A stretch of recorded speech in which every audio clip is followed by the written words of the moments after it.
ค่ะสวัสดีค่ะพี่น้องกะแล้วแต่เจี๊ยบเบิดสุขุสุขคนเนาะค่ะพี่น้องมื้อนี้กะพาพี่พาน้องเนาะค่ะมาทำบุญโรงทานเนาะค่ะพี่น้องก่อนอื่นกะขอน้อมอนุโมทนาสาธุบุญเนาะค่ะให้พี่น้อง FC พี่น้องเบิดสุขุสุขคนพี่น้องสายบุญที่รวมทำบุญทำทานมาเนาะค่ะพี่น้องบุญกุศลมื้อนี้ขอให้ไปหนุนดวงเปิดโชคเปิดลาภให้พี่น้อง FC พี่น้องเบิดสุขุสุขคนค่ะอนุโมทนาสาธุค่ะพี่น้อง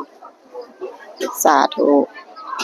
ขออนุญาตถือมือเดียวเนาะค่ะพี่น้องเพราะว่ามื้อนี้บ่มีตากล้องเนาะค่ะเดี๋ยวจะแพนบรรยากาศรอบๆให้เบิ่งเนาะค่ะพี่น้อง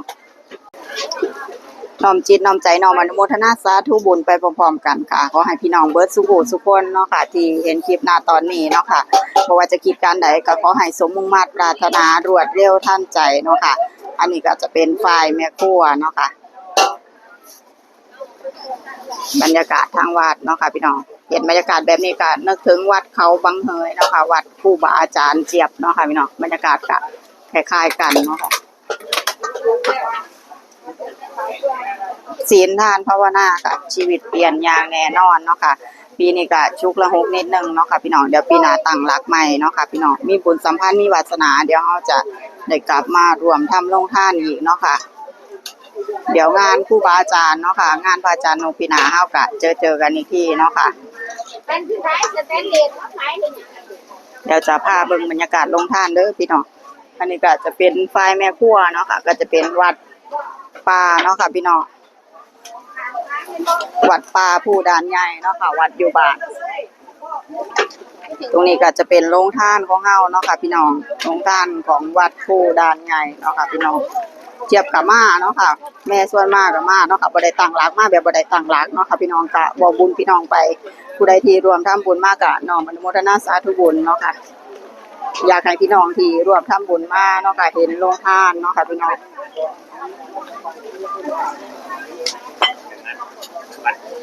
บรรยากาศอนุโมทนาสาธุบุญไปพร้อมๆกันค่ะพี่น้องกินทานน้ำกันเนาะค่ะพี่น้อง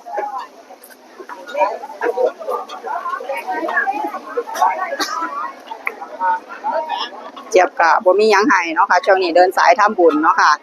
พี่น้องผู้ใดที่เพิ่นเห็นคลิปเนาะค่ะเพิ่นเกิดศรัทธาเนาะค่ะพี่น้องเพิ่นก็ร่วมทำบุญมาบุญเฮาเฮ็ดเฮาก็ได้เนาะค่ะบ่มีผู้ใดได้เนาะค่ะพี่น้องตรงนั้นก็จะเป็นพระมหาเจดีย์เนาะค่ะสร้างบ่ทันแล้วเดี๋ยวแล้วเฮาก็จะมาสมโภชเนาะค่ะพี่น้องมาทำบุญอีกครั้งค่ะเฮ็ดโรงทานเนาะค่ะทำบุญแล้วก็ทำทานเนาะค่ะสามารถเฮ็ดให้ชีวิตเฮาดีขึ้นแน่นอนเนาะค่ะพี่น้องตั้งจิตตั้งใจค่ะพี่น้องถ้าเฮาคิดที่จะสร้างบุญสร้างบารมีเนาะค่ะพี่น้องบ่มีหยังที่เฮาเฮ็ดบ่ได้เนาะค่ะ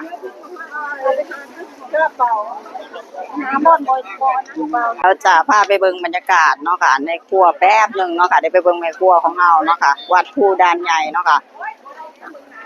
คือแบบศักดิ์สิทธิ์แท้เนาะค่ะทุกสิ่งทุกอย่างบางเรื่องก็บอกบ่ได้เนาะค่ะแต่ชีวิตเจี๊ยบก็จะประมาณนี้เนาะค่ะพี่น้องผู้ใดที่ติดตามน่าจะรู้ดีศีลทานภาวนาค่ะปฏิบัติเอาค่ะบุญบารมีบ่มีผู้ใดสร้างแทนเฮาได้เนาะค่ะพี่น้องเฮาต้องสร้างด้วยตัวเฮาเองเนาะค่ะบรรยากาศผู้ใดที่เห็นคลิปแล้วเกิดปลื้มปิติอยากสร้างบุญสร้างบารมีเนาะค่ะที่รวมทำบุญมาเจี๊ยบว่าเป็นพี่น้องที่มีบุญสัมพันธ์เนาะค่ะผู้ใดเมตตาเฮาก็ต้องเมตตาเขา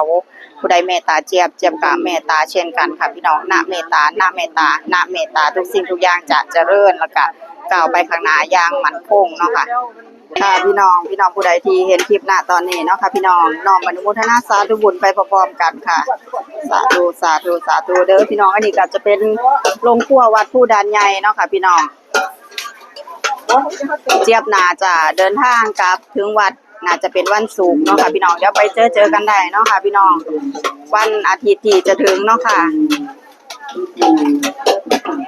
วัดเขาหน่อยเนาะค่ะพี่น้องวัดเขาหน่อยแล้วก็วัดป่าเขาหลอมเนาะค่ะอาทิตย์ที่จะถึง FC ผู้ใดว่างก็สามารถไปร่วมทำบุญกันได้เด้อพี่น้องกับวันศุกร์ค่ะเดี๋ยวได้มื้อเดินทางอีกที่จะแจ้งอีกที่เนาะค่ะบางที่ก็มีพี่น้อง FC เนาะค่ะที่เพิ่นทักมาเนาะค่ะอยากไปร่วมทำบุญกันเนาะค่ะอาทิตย์ที่จะถึงเป็นวันแห่งมหาโชคลาภเนาะค่ะเพราะว่าเป็นวันที่เฮาจะสร้างบุญสร้างบารมีแล้วก็มีโชคมีลาภไปพร้อมๆกันค่ะพี่น้องวัดเป็นตะลิ้วนี่โรงทานวัด ผู้ด่านใหญ่ก็จะเป็นโรงทานข้าวผัดเนาะค่ะพี่น้องชุกละหูอีหลีค่ะปีนี้ปีหน้าตั้งรักตั้งฐานใหม่เนาะค่ะพี่น้องบรรยากาศโรงครัวค่ะอันนั้นก็จะเป็นมุมแม่เจี๊ยบเนาะค่ะ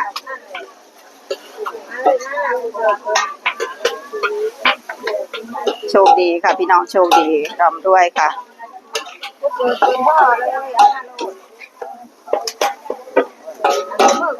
โมทนาสาธุไปพร้อมๆกันค่ะปฏิบัติเอาค่ะพี่น้องความดีบ่มีไผเฮ็ดให้เฮาได้นอกจากตัวเฮาเฮ็ดเองเนาะค่ะตั้งจิตตั้งใจเอาสร้างบุญสร้างบารมีไว้หลายๆพี่น้องเฮาคิดการใดก็สมมุ่งมั่นปรารถนารวดเร็วทันใจอย่างแน่นอนค่ะนี่กำลังหลังค่ะ